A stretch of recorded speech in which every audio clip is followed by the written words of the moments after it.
I very much welcome the budget that has been presented by the Honorable Finance Minister. In doing so, I would like to address myself to one important aspect of budget making. The budget goes a thousand ways to the root of the prosperity of individuals, to the relation between classes, and to the strength of the government themselves. The present budget, apart from the arithmetic of it must also solve the problem that are facing the country today, and I am certain that we shall go the right way in solving them. The Congress governments are in charge of the country. We have got a name, an ideal, and a program, and we have to reach the ideal. The Congress has stood all these years for the creation of a cooperative commonwealth which was called Ramarajya by the father of the nation. Now, in this budget, if we can find anything that will go towards that ideal, we shall be very much satisfied.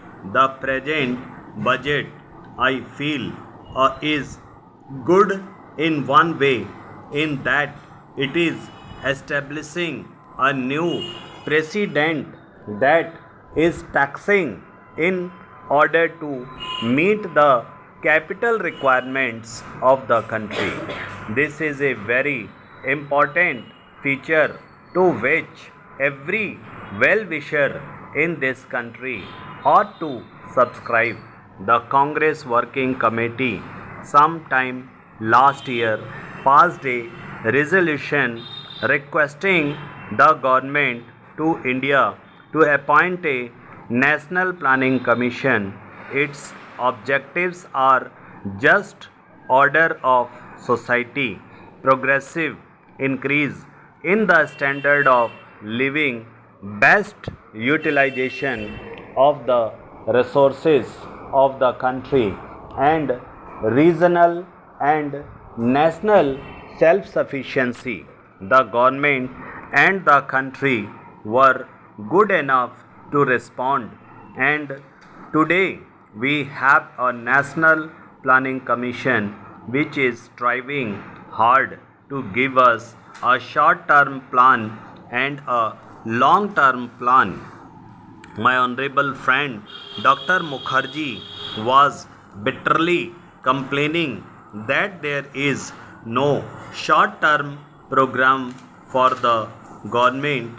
Anybody who has seen the budgets of the state governments as well as that of a central government will find that they are not devoid of such plans.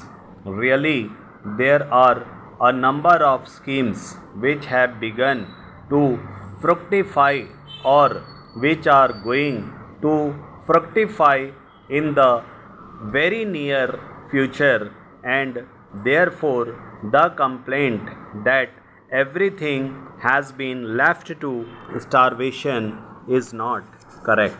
Then there is no gainsaying the fact that the country is really in a bad economic situation.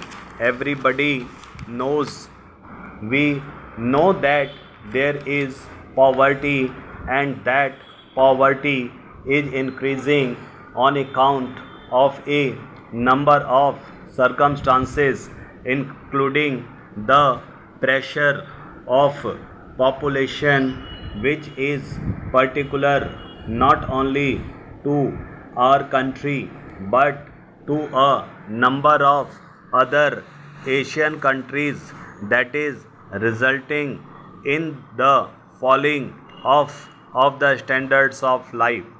There is another difficulty, perhaps due to historical circumstances, that many of our people are vociferous about their rights and are not at all mindful of their duties. Therefore, if we want to solve the problems that are facing us in the economic field, there are only two things to be done. Firstly, we should take to austerity, and secondly, we should also look to greater production. About this question of austerity, on behalf of the government, the Congress Working Committee and the All India Congress Committee have appealed to the country more than once. People feel that some magic can be done and that tomorrow morning we can find our Ram Rajya established. The father of the nation, when he started this great movement for the freedom of our country, taught us to fight and also taught us the need for the constructive program. We heard him about the former and responded, but had we responded with equal vigor as regards the constructive program, the country would not have been facing the economic situation with which it is faced today. I feel that we should now accept this position.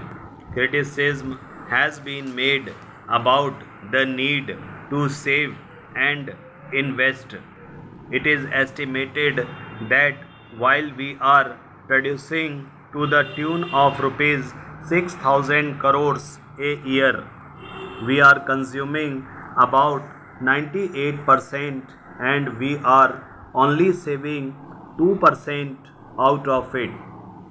Unless we save at least 8%, we will not be able to get the money necessary both for our mid-term projects as well as long-term projects.